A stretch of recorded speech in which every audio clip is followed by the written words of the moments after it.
మీ మోకాల నొప్పులకు ఎటువంటి సర్జరీ లేకుండా ఎపియాన్ పెయిన్ క్లినిక్ అందిస్తున్న అత్యాధునిక చికిత్స. ప్రపంచవ్యాప్తంగా 59 కోట్ల మంది, మన దేశంలో 9 కోట్ల మంది మధుమేహంతో బాధపడుతున్నారని ప్రపంచ ఆరోగ్య సంస్థ వెల్లడించింది.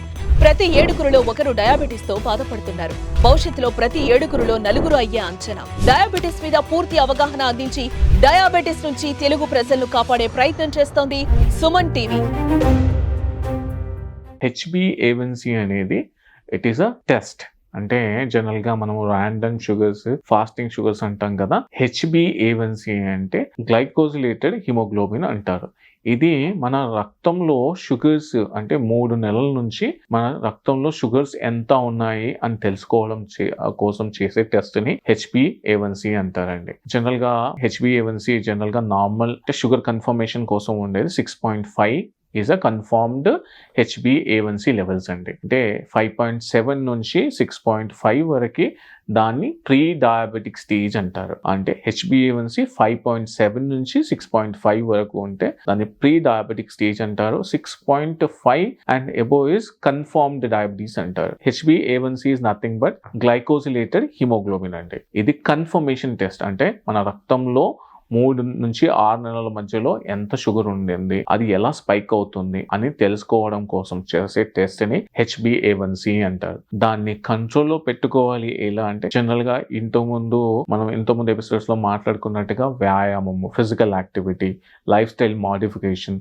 Food is very important. At the same time sleep అండి. ఇవన్నీ జనరల్ గా మనం పని చేస్తూ దేని గురించో ఆలోచిస్తూ ఉన్నప్పుడు మన స్ట్రెస్ ఎక్కువగా పెరిగినప్పుడు ఆ స్ట్రెస్ అనేది వెరీ ఇంపార్టెంట్ కాజ్ అవుతుందండి.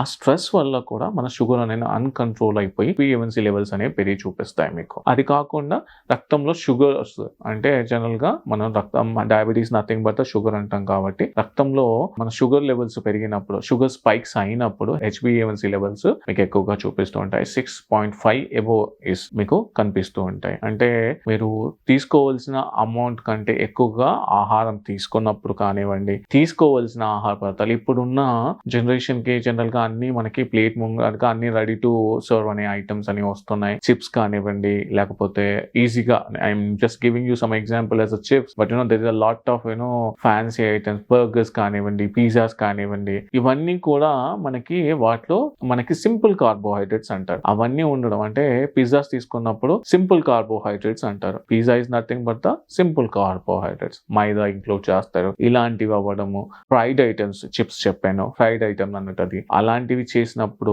మనం ఫిజికల్ యాక్టివిటీ చేయాల్సిన టైం కంటే అసలే చేసుకోకపోవడం, మనకు షుగర్ ఉంది అని తెలిసి ఫిజికల్ యాక్టివిటీ చేయకపోవడం అనేది మనకి అన్కంట్రోల్ షుగర్ అవుతూ ఉంటుంది. అంటే హైపర్ గ్లైసీమియా, షుగర్స్ ఉండాల్సిన దానికంటే ఎక్కువగా పెరిగి మనకి అరౌండ్ 250 అండ్ అబోవ్ పోయినప్పుడు దాన్ని హైపర్ గ్లైసీమియా అంటారు. మనకి అలా అయినప్పుడు HbA1c పెరుగుతూ ఉంటుంది. మనకు ఉండాల్సిన వాల్యూ కంటే అంటే 6.5 కంటే అబోవ్ అయ్యి షుగర్స్ అనేవి అన్కంట్రోల్ గా ఉండే HbA1c లెవెల్స్ అనేవి పెరుగుతూ ఉంటాయి. సో అది కాకుండా మీరు ఆహారం సరిగ్గా తీసుకున్నప్పుడు, సరిగ్గా అందరు జనరల్ గా ఈ మధ్యన ట్రెండింగ్ ఏంటంటే నాకు డయాబెటీస్ ఉంది కాబట్టి నేను వెయిట్ పెరిగిపోతాను, వెయిట్ తగ్గించుకోవడం కోసం అనేది నేను సరిగ్గా అంటే ఒక పూట తినకపోయినా లేకపోతే 2 పూటలు తినకపోయినా మనకి ఫాస్టింగ్ చేసేసి మన ఎనర్జీ లెవెల్స్ తగ్గించుకొని షుగర్ కంట్రోల్ చేసుకుంటూ మన ఒబేసిటీని తగ్గించుకోవచ్చు అనేది వచ్చిందండి. అది చాలా తప్పండి.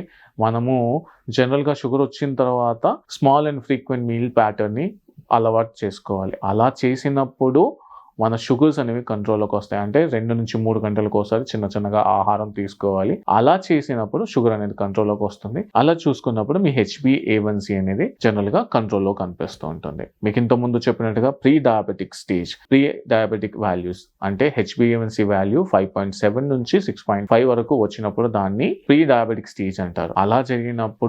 అలా జరగకుండా చూసుకోవడం వల్ల కూడా మనం డయాబెటిక్ దాకా వెళ్లకుండా కంట్రోల్లో ఉంచుకుంటాం. అంటే వ్యాయామం సరిగ్గా లేకపోయినా, అంటే ఫిజికల్ యాక్టివిటీ సరిగ్గా లేకపోయినా, మనం తీసుకోవాల్సిన ఆహారం సరిగ్గా టైంకు తీసుకోకపోయినా, అది కాకుండా స్ట్రెస్ కొంచెం పెరిగినా, ఆలోచనలు పెరిగినా కూడా నిద్ర ఒక మనిషికి, ఒక ఆరోగ్యవంతమైన మనిషికి 6 గంటలు నిద్ర ఉండాలండి. అంటే ఫర్ ఎగ్జాంపుల్ ఇంత ముందు మనం మాట్లాడుకున్నట్టుగా ఐటీ ఎంప్లాయీస్ కి బ్రెయిన్ పైన ఎక్కువగా ప్రెషర్ పడుతూ ఉంటుంది. వాళ్ళు నిద్రపోవడానికి ఇబ్బంది పడుతూ ఉంటారు. అలా కాకుండా మనకి ఒక్కొక్క స్టేజ్లో అంటే మనము చిన్నగా అంటే పిల్లల్లో నిద్రపోవాల్సిన టైం అరౌండ్ 12 గంటలు, 10 నుంచి 12 గంటలు. అదే అడల్ట్ వరకు 6 నుంచి 8 గంటలు.